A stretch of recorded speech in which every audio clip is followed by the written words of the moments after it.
घुस के मारा है। भारत माता की, भारत माता की, छत्रपती शिवाजी महाराज की, धर्मवीर छत्रपती संभाजी महाराज की जय भवानी, जय भवानी।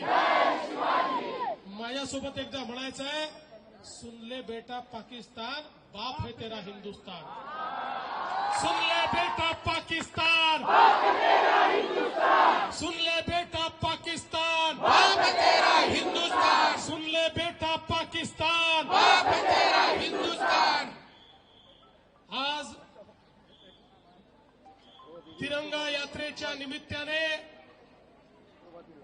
सर्वप्रथम हिंदवी स्वराज्याचे सरसंस्थापक छत्रपती शिवरायांना मानाचा मुजरा करतो। भारतीय राज्यघटनेचे शिल्पकार भारतरत्न डॉक्टर बाबासाहेब आंबेडकर यांना मानवंदना अर्पित करतो। आणि ज्यांच्याबद्दल असं म्हटलं गेलं, देश धर्म पर मिटने वाला शेर शिवा का छावा था, महापराक्रमी परम प्रतापी एक ही शंभू राजा था, असे छत्रपती संभाजी राजे यांच्या जयंतीच्या निमित्ताने त्यांनाही नमन करतो।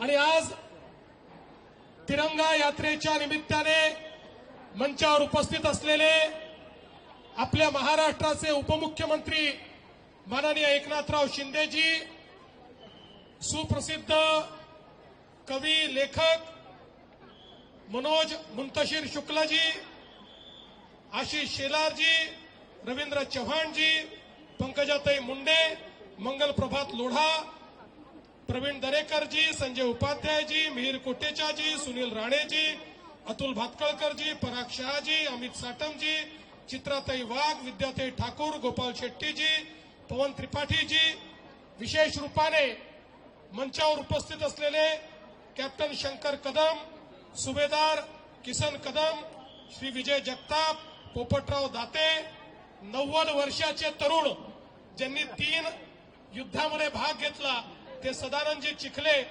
हवालदार शंकर कुंभार, संजय निकम, या ठिकाणी विशेष रूपाने उपस्थित असलेल्या आमच्या स्काउटच्या सर्व या ठिकाणी कॅडेट्स आणि उपस्थित सर्व माझ्या भगिनी आणि बंधूंनो, आज तिरंगा यात्रेच्या माध्यमातून आमच्या देशाच्या सैन्य दलाच्या प्रती आमचे धन्यवाद देण्याकरता, त्यांच्या प्रती आभार मानण्याकरता आम्ही सगळे लोक या ठिकाणी एकत्रित झालो।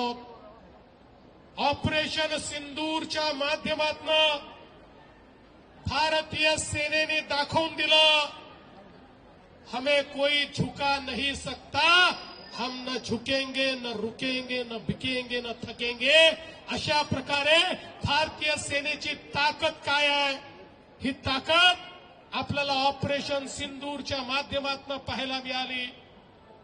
पहलगाममध्ये आमच्या 27 बांधवांना ज्या बर्बरतेनं मारण्यात आलं, धर्म विचारून मारण्यात आलं, कुटुंबासमोर मारण्यात आलं, बायको समोर नवऱ्याला मारलं, मुलांसमोर बापाला मारलं, अशा प्रकारचं बर्बरतापूर्ण हत्याकांड या भारताच्या नव्हे तर जगाच्या इतिहासात अलीकडच्या काळात आपल्याला पाहायला मिळालं नव्हतं।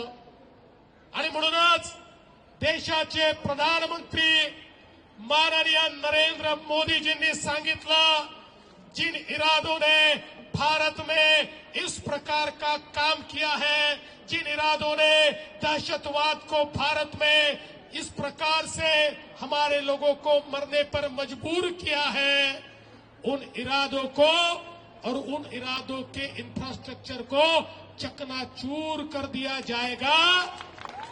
आणि आपल्या माननीय प्रधानमंत्री मोदीजींच्या नेतृत्वाखाली भारतीय सैन्याने ऑपरेशन सिंदूर हे लॉन्च केलं। कारण आमच्या भगिनींचं जे कुंकू होतं ते पुसण्याचं काम ज्या आतंकवाद्यांनी आणि ज्या देशांनी केलं होतं त्याला नेस्तनाबूत करण्याकरता ऑपरेशन सिंदूरची सुरुवात झाली. आणि ऑपरेशन सिंदूर मध्ये अतिशय अचूक पद्धतीनं प्रिसिशन पद्धतीनं भारतीय सैन्याने आतंकवाद्याचे 9 अड्डे हे पाकिस्तानमध्ये घुसून त्या ठिकाणी उद्ध्वस्त करून टाकले. मला सर्वात जास्त आनंद कशाचा असेल तर ज्या ठिकाणी ते हरामखोर कसाबनी प्रशिक्षण घेतलं तो अड्डा देखील या ठिकाणी नेस्तनाबूत करण्याचं काम केलं. आणि एवढंच नाही तर आपल्या मुंबईचे अपराधी असलेले मसूद अझहर असेल, त्या ठिकाणी अबू जिंदाल असेल, त्यांनाही ठोकण्याचं काम या ठिकाणी आपल्या सैन्याने केलं.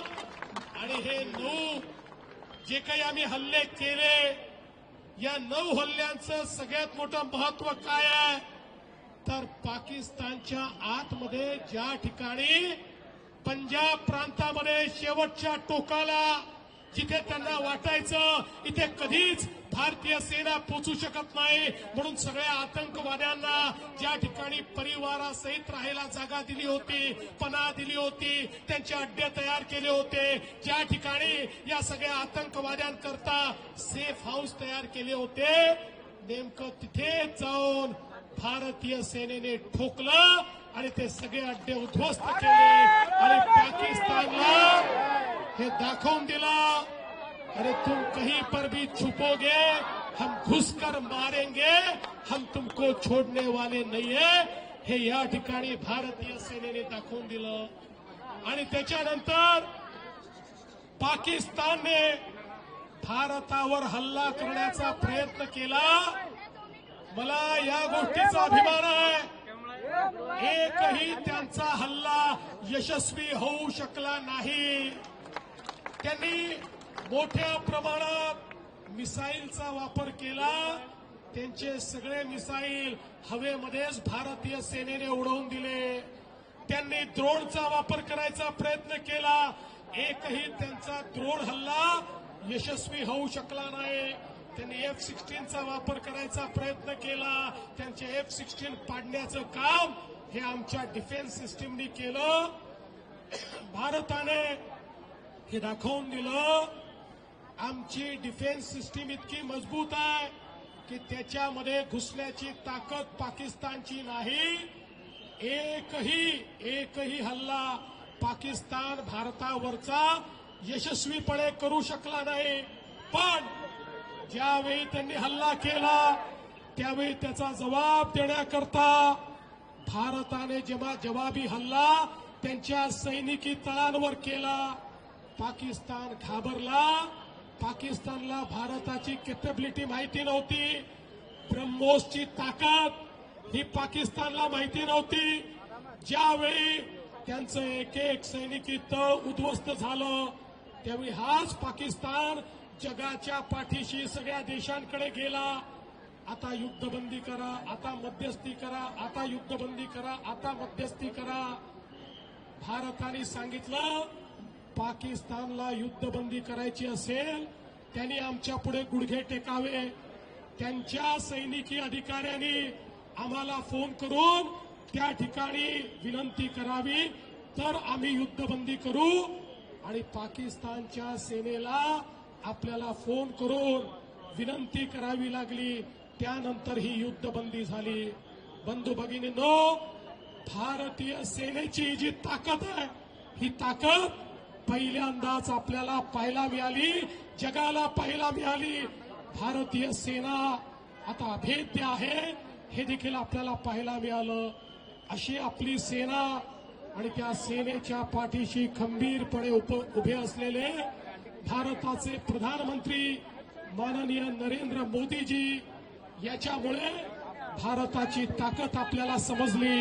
आणि म्हणूनच आज ही तिरंगा यात्रा आपल्या सैनिकांना मान देण्याकरता, आपल्या शहीदांना मानवंदना देण्याकरता आणि भारताची ताकद ही जगाला दाखवण्याकरता आपण या ठिकाणी काढलेली आहे. मला विश्वास आहे भारताचा तिरंगा असाच फडकत राहील, या तिरंग्याला असाच सन्मान मिळत राहील. आणि म्हणून सर्व सैनिकांचं मनापासून अभिनंदन करतो आणि माझं बोलणं संपवतो. जय हिंद, जय महाराष्ट्र. भारत माता की